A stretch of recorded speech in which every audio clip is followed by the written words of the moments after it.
বন্ধুরা, কেমন আছেন আপনারা? আমি আবার এসে পড়েছি ঐতিহ্যবাহী সোনারগাঁও নিয়ে।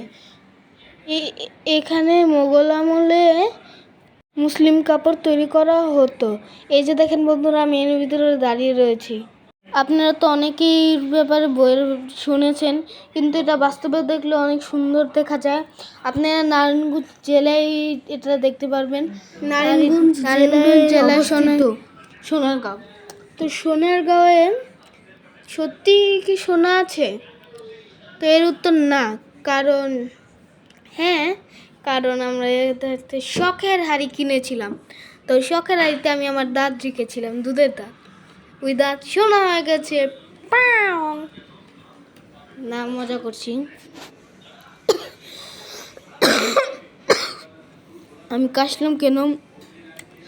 কারণ দেখেন, এত জ্বরের ভিতর আপনাদের জন্য ভিডিও বানাই, কত কষ্ট করি আমি। তারপর আপনারা লাইক করেন না, শেয়ার করেন না, সাবস্ক্রাইব করেন না। তো সোনারগাঁয়ে আছে অনেক ধরনের ছবি, ছোট মিউজিয়াম, বড় মিউজিয়াম। তো এর ভিতরে অনেক সব কালচার আছে, যেগুলো আপনারা দেখতে পাচ্ছেন, মানে